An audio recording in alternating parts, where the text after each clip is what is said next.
Olá galera, meu nome é Farley, estou aqui na oficina, estou aqui para dar uma dica simples sobre decomposição de vetores para vocês não cometerem os erros de sempre. Vamos lá. Então, para que serve a decomposição de vetores? Eu vou trabalhar na dinâmica com decomposição de forças e na cinemática com decomposição da velocidade no lançamento oblíquo, tá? Então aqui eu tenho o vetorzinho A e o ângulo θ. Eu quero reescrever esse vetor A em função de outros dois vetores, tá? Então, primeira coisa, eu vou traçar os eixos ortogonais, os eixos perpendiculares. Então, na origem do vetor A, eu vou traçar o eixo vertical, que é o eixo Y, e o eixo horizontal, que é o eixo X, ok? O que é projetar os vetores? Se for fazer a projeção ortogonal, seria projetar os vetores no eixo Y e no eixo X. Como se eu tivesse uma lanterninha aqui, eu vou fazer a sombra no eixo Y e a sombra no eixo X. Então aqui, ó, uma lanterninha aqui, a sombra no eixo Y seria esse vetor, e com uma lanterninha aqui, a sombra no eixo X seria esse vetor. Vou chamar esse de AX, está no eixo X, e esse de AY, que está no eixo Y. Se você lembrar de vetor, você vai ver o seguinte. Repara que a soma vetorial de AX com AY dá o vetor A. Então vamos escrever isso aqui, ó. AX mais AY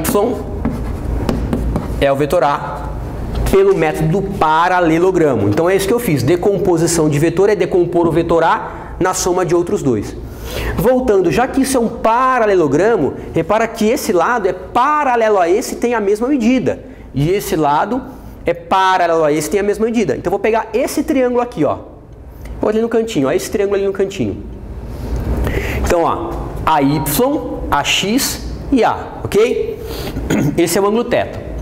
Então o que eu vou fazer? Eu quero escrever o AY e o AX em função de A e do ângulo. Então vamos trabalhar um pouco com trigonometria, lembrar lá no primeiro ano, ó. O AY é cateto e o AX também é, e o A é hipotenusa. Então quem está de frente para o 90 graus é a hipotenusa, quem está de frente para o ângulo é o cateto oposto, e quem sobra, ou quem está juntinho do ângulo, é o cateto adjacente. Vamos escrever lá, seno. Quem que é o seno de θ? O seno de θ é o cateto oposto sobre a hipotenusa. AY sobre A. Vamos isolar o AY agora, ó. Coloca um aqui e multiplica em cruz, ó. Esse vezes esse é esse vezes esse. Então AY é A seno de θ. Então repara que eu escrevi a componente vertical em função do vetor e do ângulo, ok? Agora eu vou fazer a mesma coisa para o AX, usando o cosseno de θ, ó. Cosseno de θ é o AX sobre A. Por quê, professor? Vamos lá.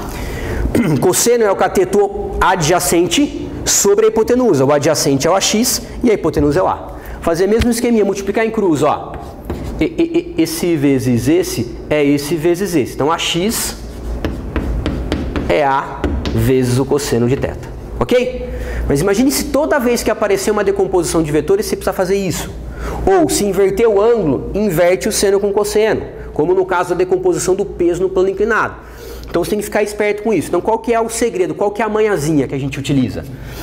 Olhando para a figura, repara que o AX e o A, o ângulo θ está entre eles. Então eu vou falar que o AX é o A que tem o ângulo θ, porque o θ está entre o AX e o A. E o θ não está entre o AY e o A. Então, entre o AY e o A, eu vou falar que o AY é o A que não tem o θ. Tá certo? Então, vamos reescrever isso, ó. AX é o A com o θ. E AY é o A sem o θ, porque o θ não está ali. Ok? O sem vira seno e o com vira cosseno. Então ficou AX é o A cosseno θ e AY é o A seno θ. AX é o A cosseno θ e AY é o A seno θ. Repara que se você comparar com o que a gente fez na trigonometria, é a mesma coisa, ó. AX é o A cosseno de θ e AY é o A seno de θ. Pode confiar que dá certo sempre, independente de que quadrante está o ângulo, ok? Então essa é a dica, uma boa prova, força para vocês.